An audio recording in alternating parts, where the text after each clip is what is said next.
Então, o próximo passo aí da nossa aula com relação à fiscalização de trânsito vai ser justamente a questão da territorialidade da nossa fiscalização. Onde que nós vamos fiscalizar? Nós já vimos lá na parte inicial do CTB lá que onde se aplica o CTB, e nós temos lá então as vias terrestres, urbanas e rurais, e aí tem essa divisão, que são as vias públicas, né? Então as vias mantidas pelo poder público, que vão ser aí as ruas, avenidas, logradouros, caminhos, passagens, estradas, rodovias.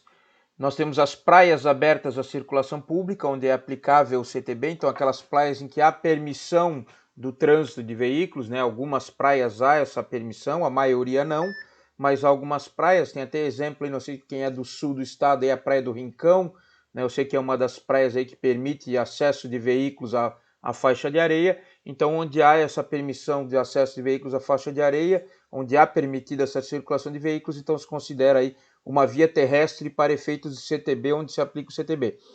E nós temos também as vias mantidas por particulares, então são vias particulares, né, mas que se aplica o CTB. E aí nós temos duas situações: as vias internas pertencentes a condomínios constituídos por unidades autônomas, e esses condomínios, pessoal, podem, privados, né, estou falando, me referindo à área privada, podem ser de prédios ou de casas, tá? Então tem condomínios fechados aí de casas, né, que são vários terrenos. Aliás, um terreno grande que foi desmembrado em vários terrenos, vários proprietários, e há um acesso privado pertencente a esse condomínio, então privado, tá, que dá acesso a esses terrenos e essas casas. Pode ser também condomínio de prédios, né? Então, aqui bem próximo ao centro de ensino, aí nós temos alguns exemplos ali, quem conhece ali o Itambé, o Verdemar, aquele conjunto de prédios ali, há vias internas dentro deste condomínio fechado, privado, inclusive com guarita, com portão, tá? Ali dentro pode ser aplicado o CTB. Outro exemplo, bem em frente à academia, aí nós temos dois prédios, né? Um conjunto de dois prédios no terreno, e no fundo tem o clube, que é o Paula Ramos. Aquele acesso ali, mesmo depois da guarita, aquele acesso ali é uma área, uma via interna pertencente ao condomínio constituído por unidades autônomas. Os dois edifícios e o clube são unidades autônomas, mas há uma via interna. Nessa via interna pode ser aplicado o CTB, tá? Obviamente que para esse acesso a esses condomínios fechados, pessoal, tanto de prédio quanto de casas, de residências, tá? Muitas vezes há necessidade da permissão de um proprietário, né? Não há o acesso liberado à viatura, à guarnição de serviço, tá? Tem que haver a permissão de um dos proprietários, até para que a gente possa adentrar ali ao condomínio. Mas é aplicável o CTB nessas situações. A segunda situação em que é aplicável o CTB numa área privada, tá, são as áreas de estacionamentos privados, particulares, de uso coletivo. Tá? Então, qual que é a definição para uma área de estacionamento privado de uso coletivo? É a área que não exige, tá, permissão para se entrar. Tá? Então, todos os estacionamentos privados, né? Então, estacionamento de shopping, estacionamento de supermercado, estacionamento desses atacadão aí, né? Agora está na moda aí, gigantes aí, Fortes, Compre Forte, não sei mais qual é, Brasil, sei lá, outros nomes aí de atacadão. Avan, vamos citar outro exemplo. Qual outro exemplo aí? Aeroporto. Então, todos os estacionamentos privados, que é lá uma área particular, mas que não há restrição de acesso ao público, tá? Também pode ser aplicado o CTB nessas áreas. Tá? São conceitos importantes aí que a gente tem que saber também, porque é onde a gente vai aplicar o CTB ou não. Tá? Pode haver cobrança de estacionamento? Pode. Tá? Nesse caso dos áreas de estacionamento privado de uso coletivo, tá? A expressão uso coletivo significa que é uso irrestrito. Qualquer um pode ir lá e adentrar com seu veículo. Vai cobrar ou não, não importa. A cobrança não importa. Qualquer um entra. Tá?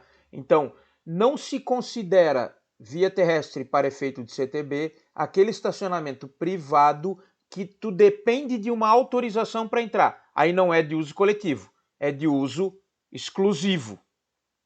Tá? Então o conceito é, por exemplo, no centro de ensino, quando você vai adentrar, você entra direto ou você tem que parar na guarita e explicar o porquê que você está entrando, dizer com quem que você vai falar. Se você tem que fazer isso, já não é um estacionamento privado de uso coletivo. Tem uma utilização exclusiva, a via interna e os estacionamentos do centro de ensino. É exclusivo para alunos, exclusivo para professores, exclusivo para os policiais e militares que trabalham ali e para adentrar ali só com uma autorização, só falando com alguém, só com alguma permissão. Então não é considerado um estacionamento privado de uso coletivo. Tá? O que é um estacionamento privado de uso coletivo? É aquele estacionamento que qualquer um entra. No aeroporto, tu chega lá, tem a cancela, tu tira o tiquezinho e entra. Tu precisa dizer que vai falar com alguém? Alguém precisa saber o que tu vai fazer lá dentro? Não. Então é de uso coletivo. Qualquer um pode entrar. Ah, mas tem que pagar. Não importa. Qualquer um pode entrar. Né? No shopping, tu vai no shopping, tu entra com o teu carro, aperta o botãozinho, tira o tiquezinho e entra. Né? Ninguém te pergunta o que tu vai fazer, ninguém restringe a tua entrada. Tá? Então, nesses pontos em que não há restrição de acesso, é considerado um estabelecimento privado de uso coletivo, e aí nesses locais se aplica o CTB, tá? Para efeitos aí de infração de trânsito, de crime de trânsito, de todas as aplicações do CTB, tá?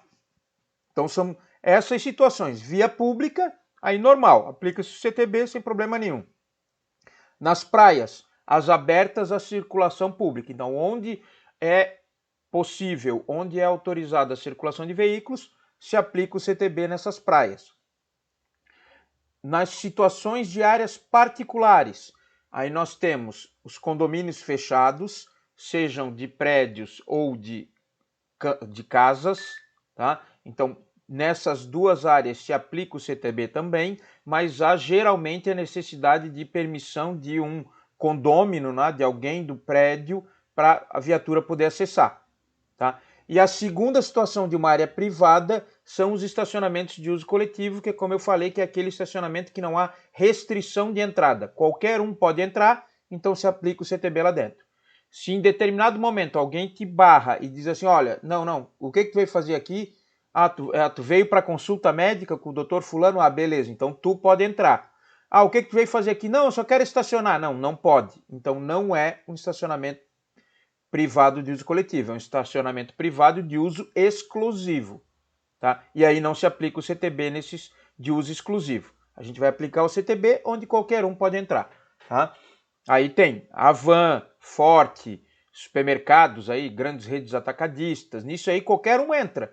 Né? Aeroporto, rodoviária, todos esses locais que qualquer um entra sem restrição, sem ter que se explicar, é uma área de estacionamento privado de uso coletivo, né? De estabelecimentos privados de uso coletivo. Vamos ver o que mais aqui, pessoal. Com relação à territorialidade, também é interessante fazer uma distinção aí, pessoal, entre circunscrição e jurisdição, tá? Às vezes a gente usa os termos erroneamente, tá? Jurisdição é a área onde atua um juiz, tá, pessoal? Onde é a área de um fórum, é a área de competência de uma esfera judicial, tá? Onde se aplica o júris, né? Onde se aplica a lei por uma determinada figura do Poder Judiciário. Tá?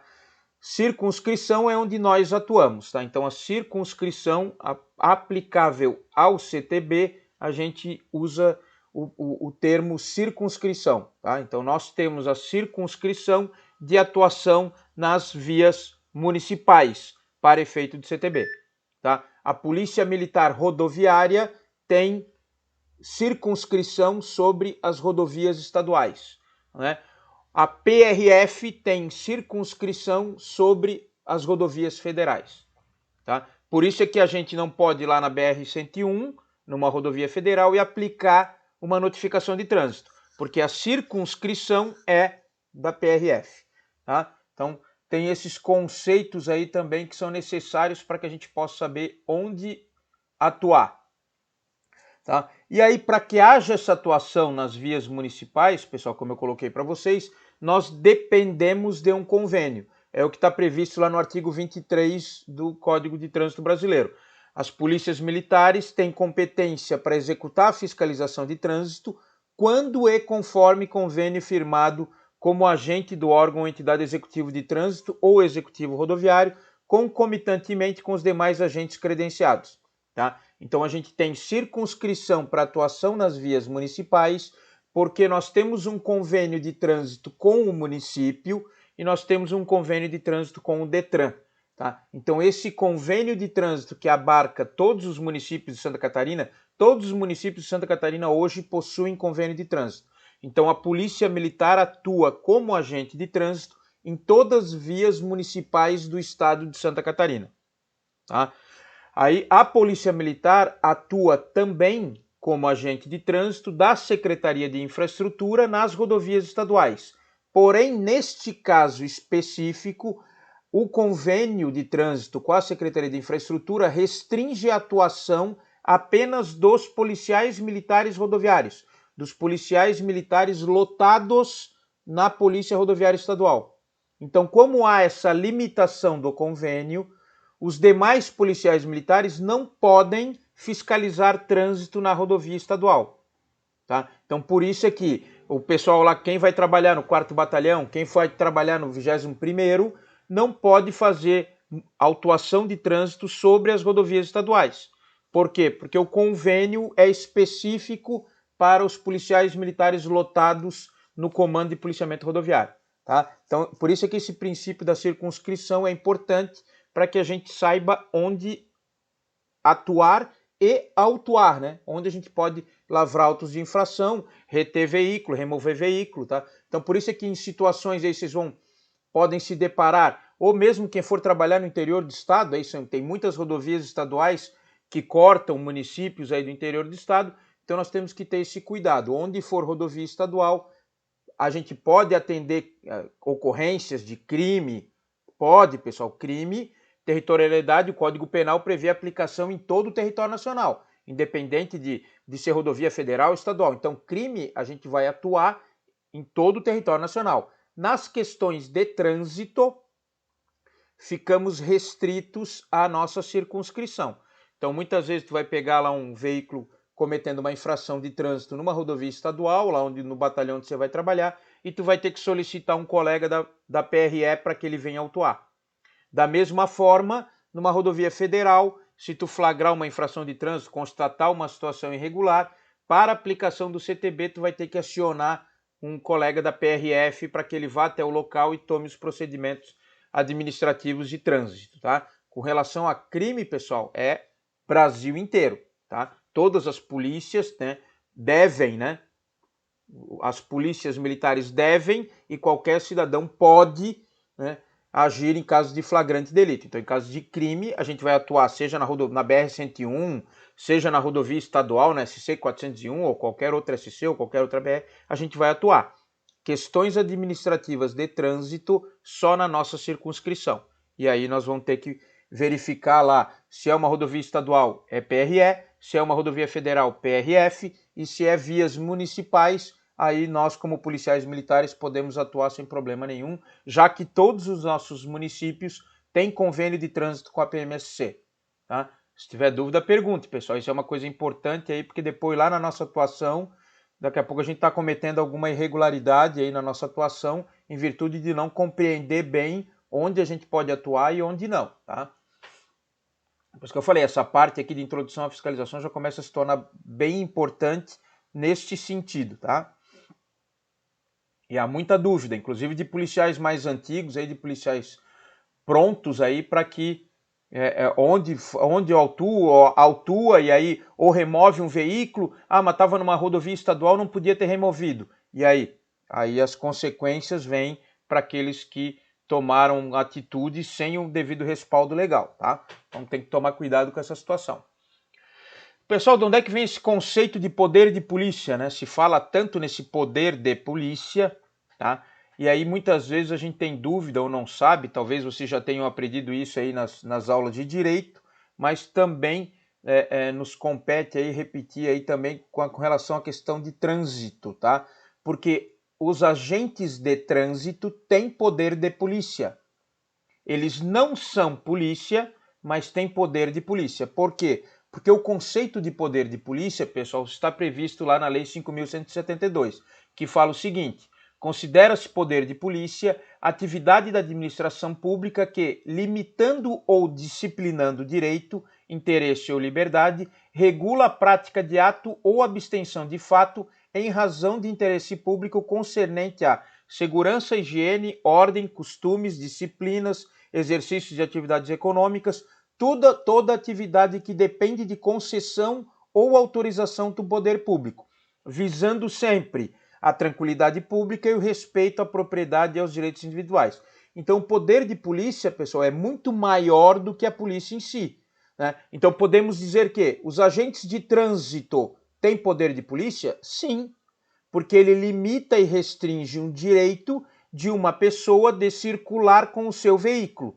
A circulação de veículo é uma situação que depende de uma concessão pública? Sim. Tu depende do teu veículo estar registrado e licenciado para circular com ele em via pública. Tu depende de ter um documento de habilitação do poder público te autorizando a conduzir esse veículo. Então, é uma área de interesse público na qual há concessão pública para as pessoas poderem circular e conduzir veículo. Então, é uma área onde há atuação do poder de polícia pelo agente de trânsito. Outra questão, vigilância sanitária, pessoal. Vigilância sanitária, ela não vai até o estabelecimento, não fecha o estabelecimento, não lacra o estabelecimento por questões de higiene, muitas vezes, né? De manipulação de alimentos ou outra situação. Então, a vigilância sanitária tem poder de polícia? Sim, né? Então, há uma concessão pública para a pessoa abrir um restaurante, um comércio, um outro tipo de atividade ali, e ali, se ela não respeitar a legislação no que se refere à higiene e outras situações, a vigilância sanitária, usando o poder de polícia dela, vai lá e fecha o estabelecimento, multa o estabelecimento, toma lá as medidas conforme a legislação lá que prevê o trabalho da vigilância sanitária. Então, são várias atividades públicas que detêm o poder de polícia e que vão agir conjuntamente com os órgãos públicos, tá? Então, por isso é que essa expressão é interessante a gente saber, não só no campo do trânsito, mas na área do direito comum também, pessoal. A gente vai ver que várias organizações têm poder de polícia, mas não são polícias na estrutura do nome, conforme previsto lá na Constituição Federal, no artigo 144. Tá? Então, nós temos que ter esse conceito em mente para saber que o agente de trânsito tem poder de polícia? Tem. Ele aborda o veículo, solicita a documentação, ele está limitando um direito da pessoa em virtude de uma concessão ou autorização do poder público. Tá? Então, nós temos todas essas situações previstas aí com relação à atividade pública. Tá? Então, poder de polícia não se confunde com atividade policial. Tá? Nós, como policiais, obviamente, temos poder de polícia, mas o poder de polícia é muito mais abrangente do que a nossa atuação como policiais. Outra situação que está intimamente ligada à nossa atuação, pessoal, principalmente no trânsito. Nós temos aí uma presunção de legitimidade e de veracidade, tá? Então, na administração do trânsito, então na fiscalização do trânsito, nós temos presunção de legitimidade, que diz respeito à conformidade do ato com que determina a lei. Ou seja, presume-se até prova em contrário que o seu ato é verídico e está de acordo com a lei. O que quer dizer isso, pessoal? Quando tu aborda uma pessoa e lavra um auto de infração, a presunção de veracidade é do policial. A pessoa vai ter que provar que você estava errado na sua atuação. Tá? Então nós temos essa questão principalmente vinculadas a atos administrativos de trânsito. Como eu falei lá para vocês na outra aula, nós temos toda uma responsabilidade quando lavramos o auto de infração. Por quê? Porque nós possuímos essa presunção de legitimidade e de veracidade. Então, o que é a presunção de veracidade? Diz respeito aos fatos, ou seja, presume-se como verdadeiros fatos alegados pela administração. Tá? Então, o que é legítimo está ligado ao ato. Nosso ato é legítimo. Enquanto verdadeiro está ligado ao fato, ao que nós narramos como verdadeiro. Tá? Então, a presunção é relativa, admitindo prova em contrário com ônus para quem alega no caso do recurso. Tá? Então, como nós temos presunção de veracidade e legitimidade, nós abordamos um veículo e vamos lá no condutor dizendo assim, ó, o senhor está com a sua habilitação vencida, o senhor está com o seu pneu sem condições de uso, o senhor está com o seu veículo irregular, não está licenciado. Tu lavra os autos de infração e aquilo vale como verdade, como legítimo. Tá? Aí a pessoa, né, o interessado vai ter que comprovar, né, com ônus de prova dele que você agiu de maneira errada. Tá? Então, por isso da responsabilidade, porque nós administrativamente estamos sempre imbuídos desta presunção de legitimidade e de veracidade em todos os nossos atos, pessoal. Então, cuidado ali, por isso que eu falo da responsabilidade nossa administrativa no trânsito, porque nós infringimos penalidades com esta presunção de veracidade e de legitimidade. Tá? Mas, em contrapartida, como eu falei, nós temos também o ônus daquilo que nós fizemos, né? Então, se a pessoa for lá e provar que tu agiu de forma ilegítima, de que tu agiu de forma irregular e que tu contrariou a lei, tu também vai responder tanto administrativamente como até penalmente pelos teus atos. Tá? Por isso da responsabilidade que eu até comentei com vocês aí a partir até do uso da farda, né? Aí, pessoal, um outro conceito que é muito interessante na nossa fiscalização e no trânsito nós vamos usar diversas vezes é o conceito de discricionariedade, tá? Então, o que é o ato discricionário, tá? Quando a gente vai agir conforme a nossa vontade, tá? Então, quais são os princípios do ato discricionário?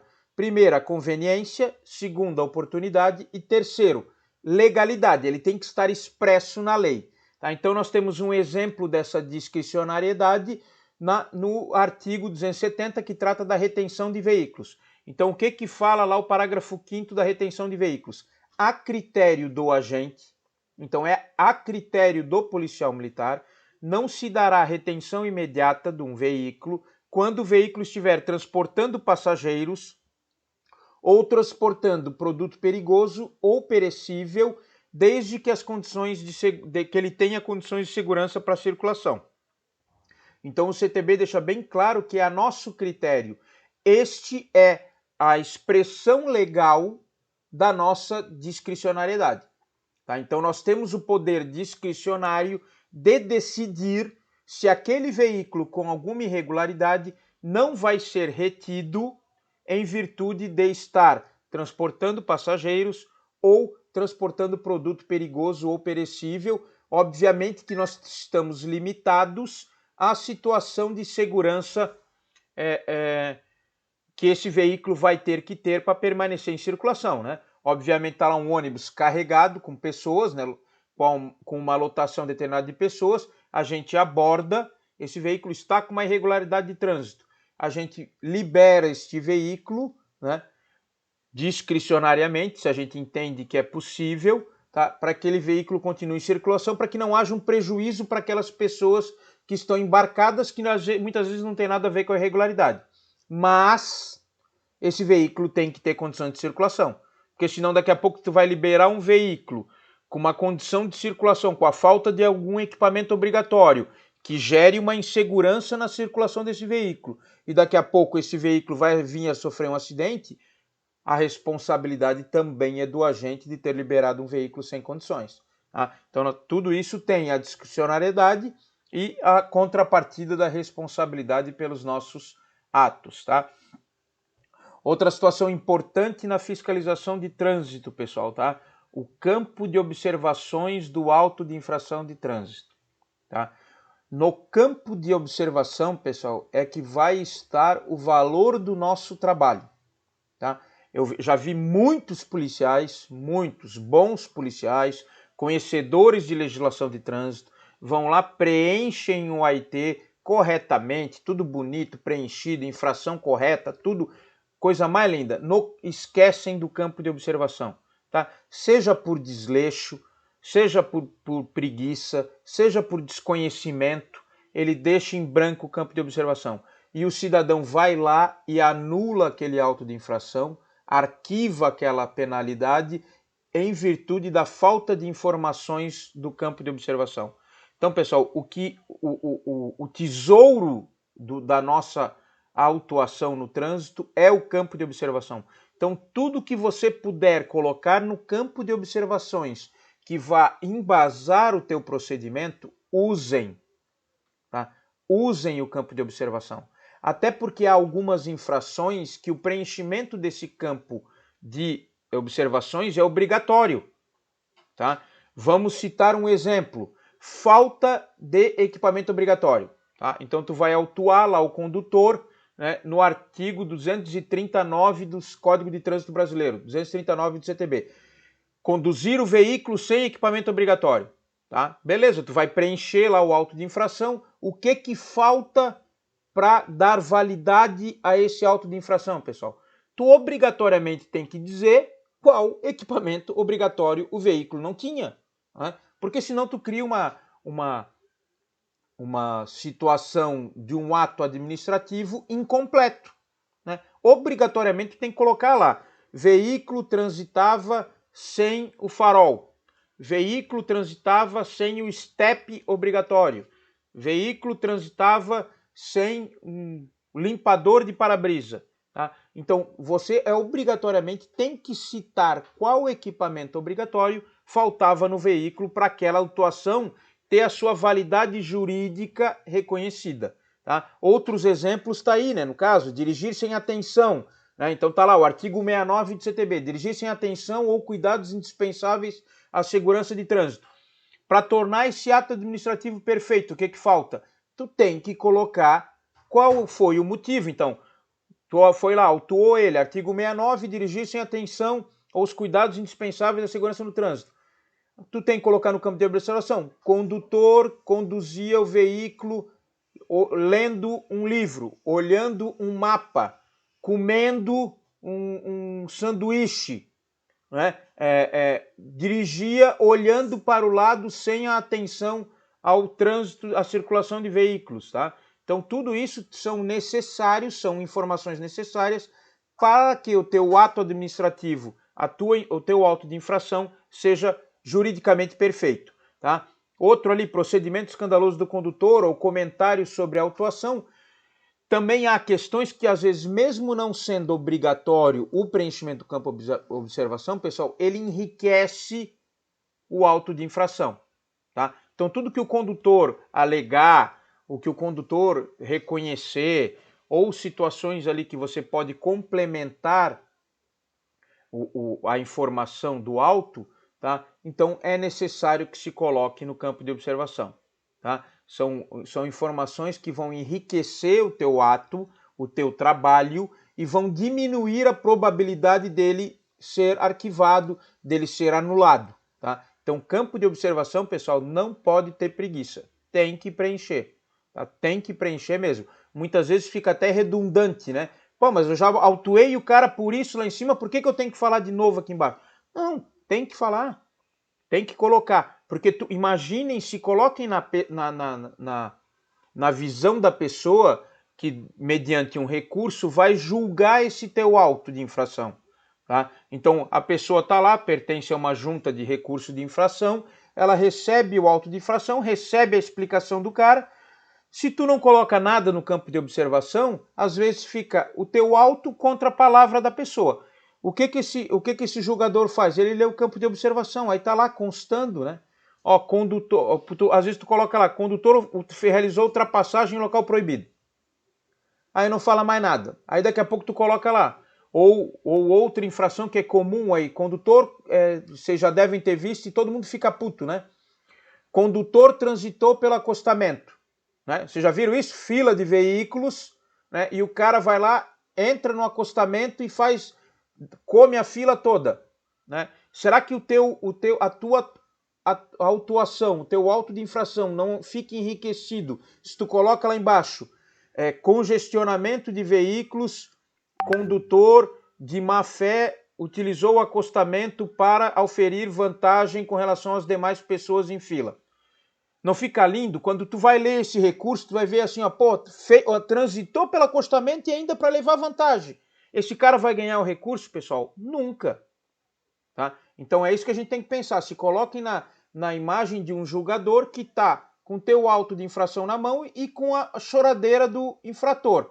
Tá? Então qual é a informação que tu pode enriquecer o teu auto de infração para que esse julgador julgue a teu favor, né? Para que ele não dê margem à choradeira. Então tem que preencher, pessoal. Tem que preencher com tudo aquilo que for possível, com todas as informações. Obviamente cada infração gera uma necessidade de informação, mas usem o campo de observação, pessoal. Usem mesmo, tá? Não tenham essa preguiça, tá? Porque daí não adianta nada. Tu não teve preguiça para lavrar o auto de infração, aí tu tem preguiça para preencher o campo de observação. Aí lá na frente o teu auto de infração é anulado. Aí então quer dizer, o que valeu o teu? Então não precisaria nem ter parado o cara, meu amigo.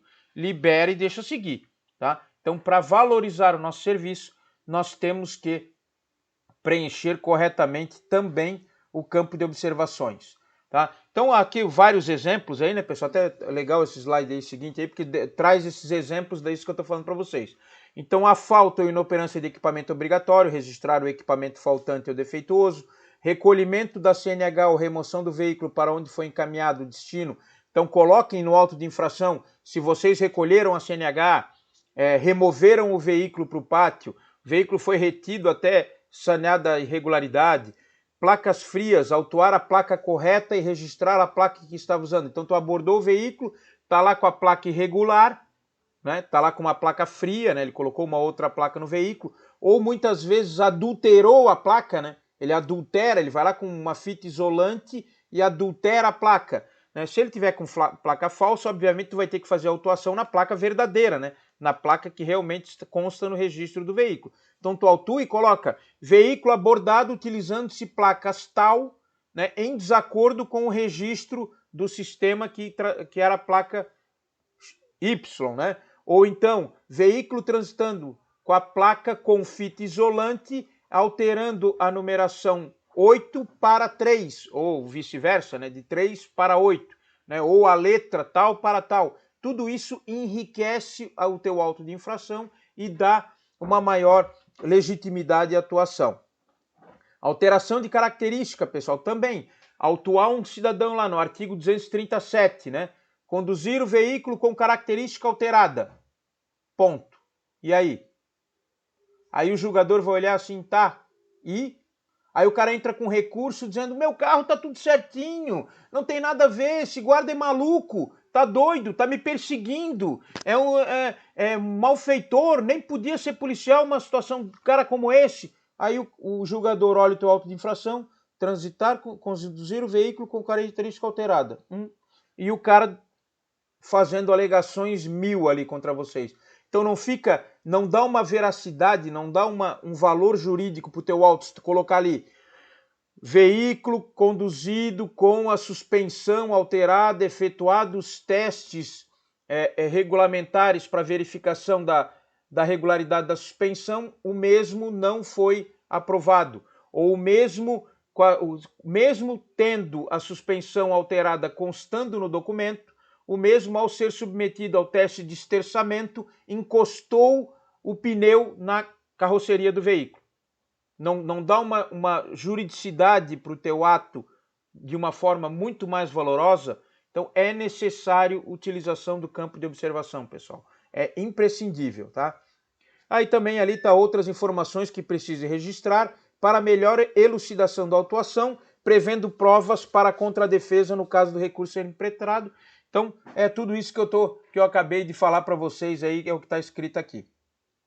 Outros exemplos aí, né? No caso do veículo não licenciado, registrar o número do CLA apresentado e qual o último ano do licenciamento. Então, consta lá, veículo não licenciado. Veículo abordado, consultado o sistema Detranet, verificado o licenciamento na data tal. Tá? Por que é importante constar isso, pessoal? Porque muitas vezes o cara é abordado, é autuado, corre no banco, licencia o carro e entra com recurso dizendo que, ó, não, nessa data aqui o meu carro já estava licenciado. Tá? E aí o cara do recurso olha no sistema, olha na multa, pô, mas o carro do cara foi licenciado no dia 10, a multa foi no dia 10. Como ele não sai o horário no licenciamento, muitas vezes passa batido. Então, constala no campo de observação, veículo abordado a tal hora, consultado o sistema e não estava licenciado. Tá? Então, tudo isso são situações que a gente precisa constar. Está lá, registrar o sinal desobedecido, placa R1 ou gesto, né? No caso de avançar sinal de parada obrigatória, artigo 208 do CTB. Então é necessário colocar lá, policial militar fez gesto e apito de sonoro, né? Gestos manuais e apito sonoro de parada obrigatória, condutor não acatou a ordem do agente, vindo a ser abordado posteriormente pela viatura policial. Então tudo isso enriquece o nosso ato. Registrar manobra perigosa quando o veículo for utilizado para demonstrar ou exibir-se, então constar ali, né? Veículo abordado após ter executado uma manobra conhecida por cavalo de pau em frente à escola básica tal lá. Então tudo isso enriquece o nosso auto de infração.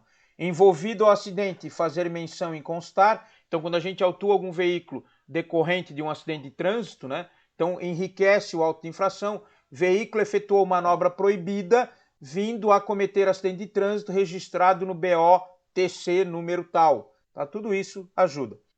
Registrar o nome CNH do condutor para qual o veículo foi entregue e liberado no caso de infração em que o condutor não é habilitado ou teve seu documento de habilitação recolhido.